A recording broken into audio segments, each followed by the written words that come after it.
ചിത്രശലഭം പോലെ പാറി നടക്കേണ്ട ബാല്യത്തിൻ്റെ മനോഹര ദിനങ്ങളിൽ ദുസ്വപ്നം പോലെ അലട്ടിയ പീഠാനുഭവങ്ങൾ, തിണർപ്പുകളും വടുക്കളും മായ്ച്ചു കളഞ്ഞ കണ്ണീരിൽ കുതിർന്ന സാന്ത്വനത്തിൻ്റെ തലോടലുകൾ. കരവടി.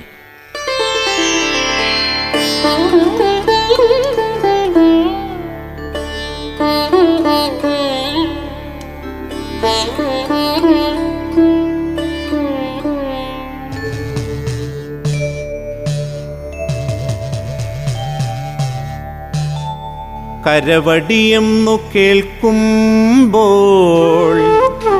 ഉടവാൾ ചെങ്കോലെന്ന പോൽ അധികാരഗർവിൻ്റെ ചിഹ്നങ്ങൾ ഓർമ്മയിൽ ചിറകനക്കുന്നുവോ?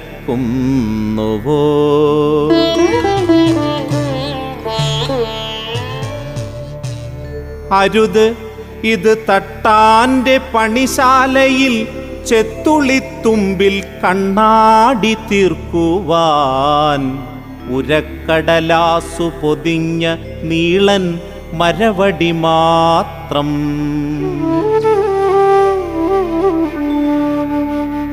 നീരോലിക്കും പുളിവാറിനും മേലെയാണിവന്റെ ചൂടെന്ന് ആദ്യമറിയിച്ചതച്ഛൻ.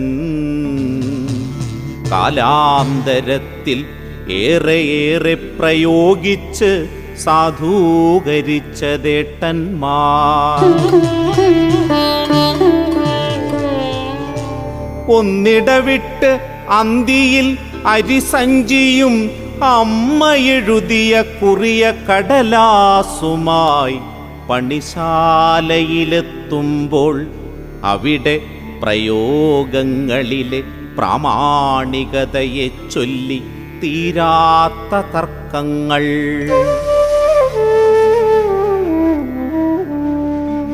കരവടി ചെരിച്ചു പിടിച്ചടിക്കണം വല്യേട്ടൻ, വീതിയുള്ളിടം കൊണ്ട് വീശി അടിക്കണം കൊച്ചേട്ടൻ.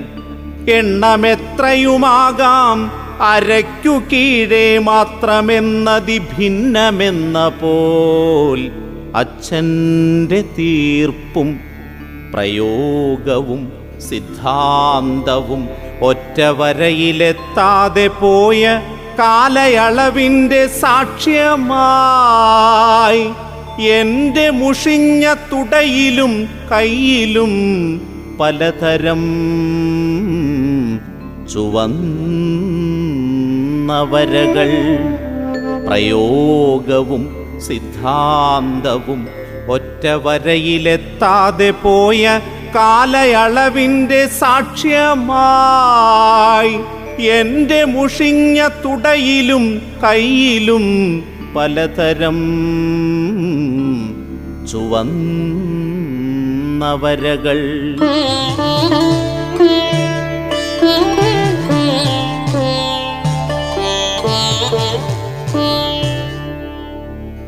ഓരോന്നും ഓരോന്നിനോർമ്മയ്ക്കായി ഉണരാൻ വൈകിയതിന് കിടക്കപ്പായിലിട്ട്, സ്ലേറ്റുടഞ്ഞതിന് കിണറിലേക്കെത്തി നോക്കിയതിന്, മാവിൽ കയറിയതിന് ചുവരിൽ വരച്ചതിന്, മറുചോദ്യത്തിനും തർക്കുത്തരത്തിനും ഗുരുത്തക്കേടിൻ്റെ പിഴവാങ്ങിയതിന്, കൂട്ടുകാരിക്കൊരു മയിൽ പീലി കൊടുത്തതിന്, സിനിമയ്ക്ക് പോയതിന്, ബീഡി വലിച്ചതിന്, പിന്നെ പലവട്ടം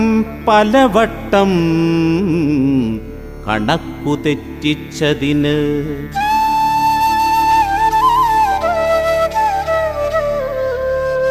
വിചാരണയും ശിക്ഷയും കഴിഞ്ഞാൽ നിറകണ്ണുകളിലെ മഞ്ഞുമൂടിയ പണിശാലയുടെ ചിത്രം ഒരു കുഞ്ഞു തുള്ളിയായി